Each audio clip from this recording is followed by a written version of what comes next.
Welcome back to Pilgrim Stories. Today, I have for you Three Young Pilgrims by Cheryl Harness.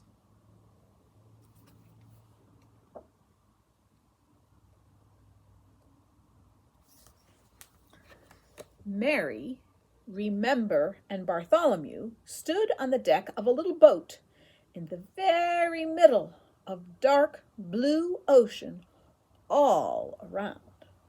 They watched for mermaids and whales, pirates, and most of all, land.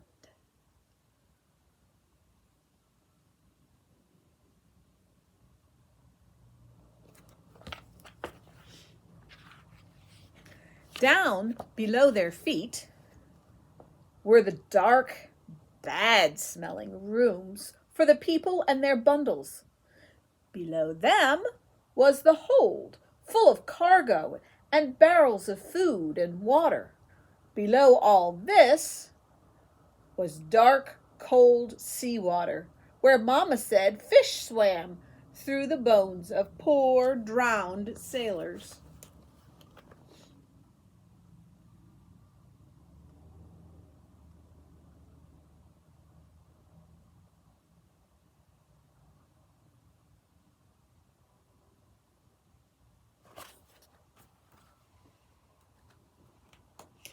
It had been 60 days since the ship sailed from England.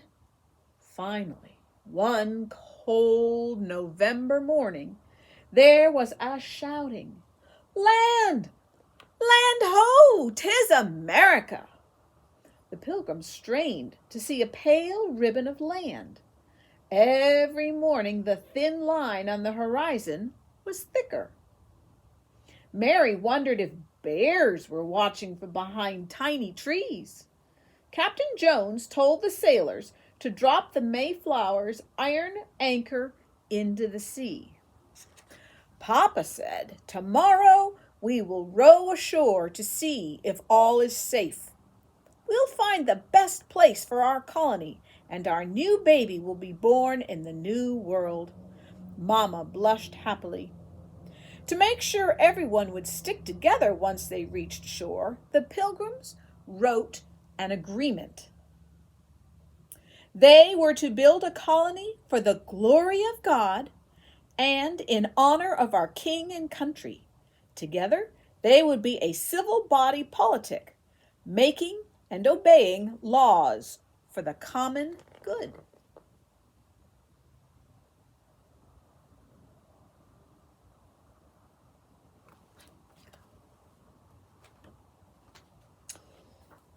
It was scary getting into the little boat. Everyone's legs were wobbly after so many weeks at sea. But then, how wonderful to run on the solid land.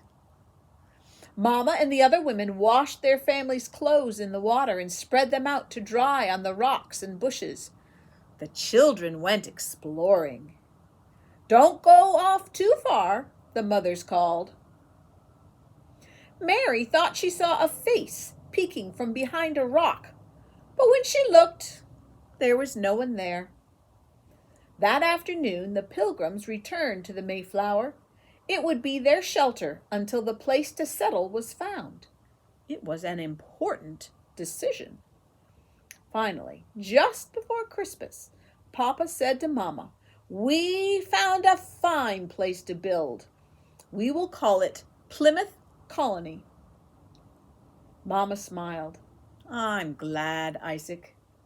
The children saw that her face was thin and pale. They felt worried. Everyone was hungry and tired of living crowded together on the damp, smelly ship. On the land and on the gray, rolling sea, the nights and days were growing cold and bitter.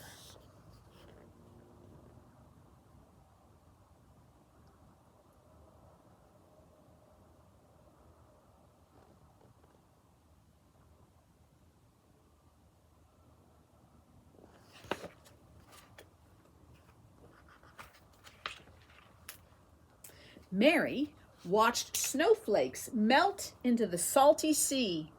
She could hear the ringing of axes and pounding of hammers. The sounds carried clearly across the water from the land where Papa and the others were building shelter as fast as they could. Some of the grown-ups were beginning to be sick. Mistress Mullins had died of the sickness. Mr. Bradford's sad, silent wife had fallen into the sea and drowned. Mary shivered and wished that the new baby would come, that spring would come, and that they could all be warm and safe together in their own house, with supper in the kettle.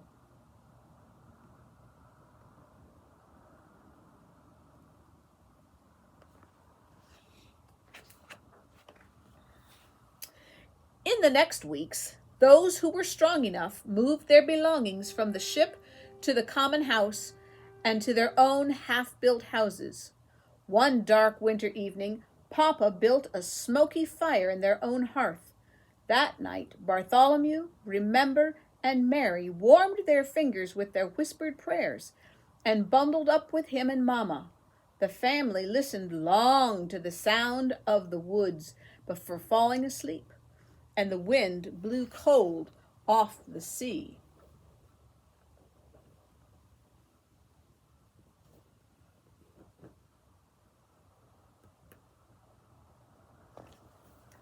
On the 16th of March, Mary found tiny spring flowers in a clump of melting snow. Remember said, "It must be spring." Mama said winter is most dark and cold just before spring. In the darkest winter, half of the Pilgrims had died of the great sickness. Mama and the new baby had died too. A tear slipped down Bartholomew's nose.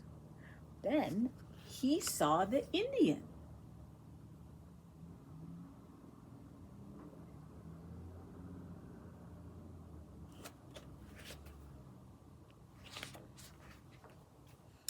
He stood quietly at the edge of the woods and looked at them with keen, dark eyes. His skin was the color of copper. The children turned and ran to find Papa. They found him trying to break up the rocky soil of their garden. "Papa, come with us." "Not now," he began in a weary voice. They pulled his hands. "There's an Indian." They saw the tall man walk up to Mr. Hopkins and Mr. Bradford. "Welcome, Englishmen," he said in a loud, deep voice. "My name is Samoset." The thin, sad Pilgrims came out of their fields and doorways to see the Indian. After spending the night with the Hopkins family, Samoset went back to his home in the forest.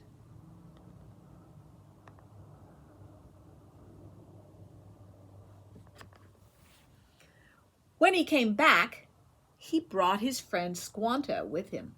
They brought food and later showed the settlers how to plant corn a new way. In each hill of corn, they buried small fish. Remember planted the herbs and flowers Mama had brought. When no one was looking, Mary planted a fish too.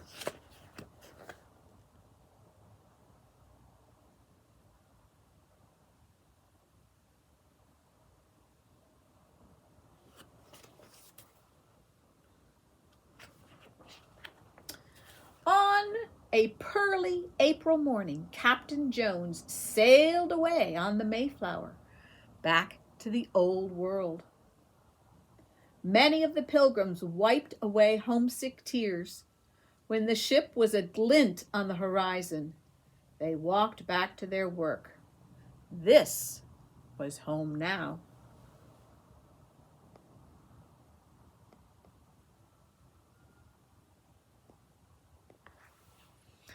All down the warm, green summer days, everyone tended their gardens and crops in the fields. The corn stood taller than Mary could reach. When Priscilla Mullins and John Alden were married, Remember brought primroses from Mama's garden.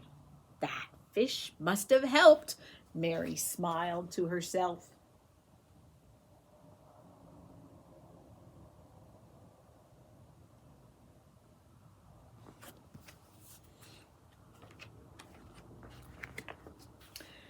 There was going to be a rich harvest. Well into the cool blue evenings, the Pilgrims worked, gathering in the squash, peas, beans, barley, and corn. Herbs for medicines and seasonings were tied into sweet-smelling bunches. After the Sabbath prayers and hymn singing, Governor Bradford stood before the congregation. His collar was very white beneath his sunburned face. We will invite our Indian brothers to feast with us and offer prayers of thanksgiving to the Maker for a bountiful harvest. It would be a fine thing to do. Nobody had forgotten how it felt to be cold and hungry.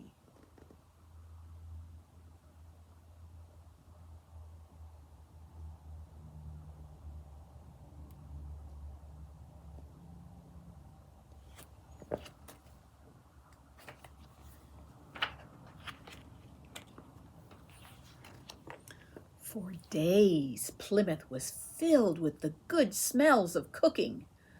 A company of men had been sent to the Indian village with the invitation to the feast. Massasoit, the great leader, Samoset, Squanto, and nearly 90 other men emerged from the shadowy woods, wearing feathers in their black hair. The feasting went on for 3 days. As the deer brought by the Indians roasted and food was set out on long tables, the men challenged each other to see who was strongest, whose feet ran fastest.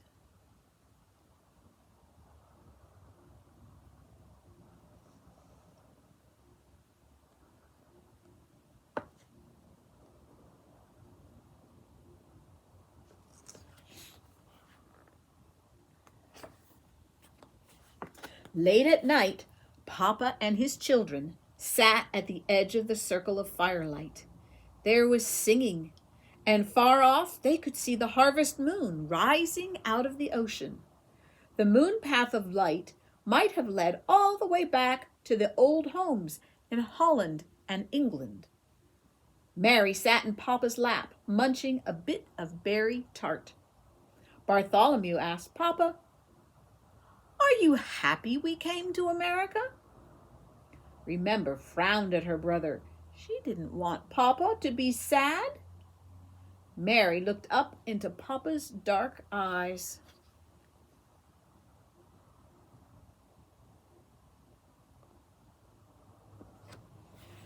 After a time, he said, "Your mother and I wanted to bring up our children where no king could tell us how to live and pray." He sighed. "We didn't know it would be so hard, but yes, I am happy." "And what of you children? We've had a devilish hard time and we've had to be brave, but are you happy?" Papa's voice was very soft. Bartholomew watched the fire and the men who had begun to dance and said, "I think I will be, Papa." Remember squeezed Papa's rough fingers and smiled up at him.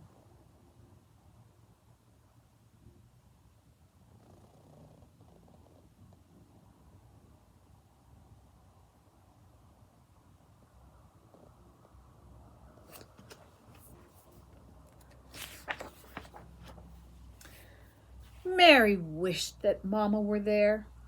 Papa's arms tightened around her. Feeling warm and safe, she whispered, "I wasn't happy." Papa's soft whiskers brushed her cheek. The four of them listened to the singing and the sea, way past bedtime, away from the fire. The moon lighted paths leading home.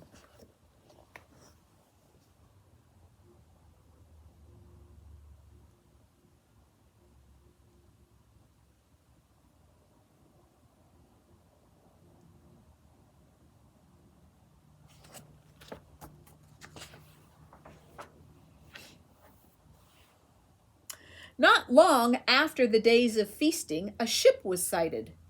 The Fortune brought 35 new settlers and no food to feed them.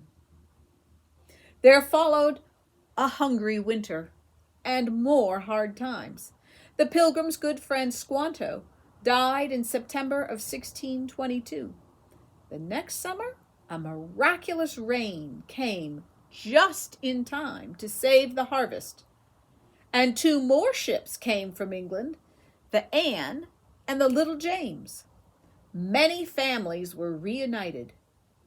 Deacon Fuller's wife and Elder Brewster's daughters were aboard. 2 years later, Fear Brewster became Papa's second wife.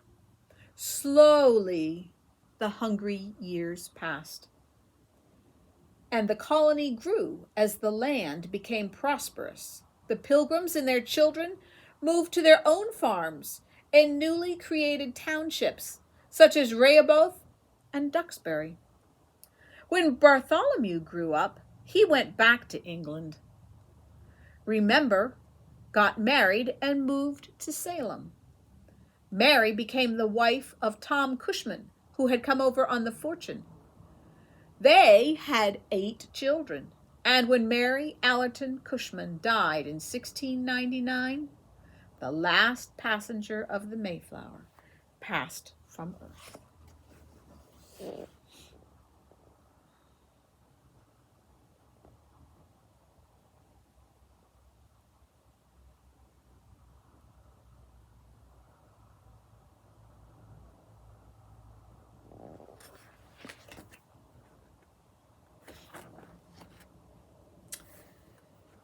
In the days of the Pilgrims, the Church of the King was the Church of the nation. So King James's church was the Church of England. Some folks thought that the King's church should be stricter, pure, and plain. Some even left it altogether. This was against the law. Even though they loved England, these people were in too much trouble to stay. So they went to Holland and settled in the town of Leyden. William Brewster, his wife Mary, and young William Bradford, who later became the governor of Plymouth, were among them. After 12 years in Holland, they and other members of their little church decided to go to America, where there was lots of land and greater freedom. Because they thought of themselves as God's chosen people, they called themselves saints. The others who sailed were strangers to them, so that's what they were called.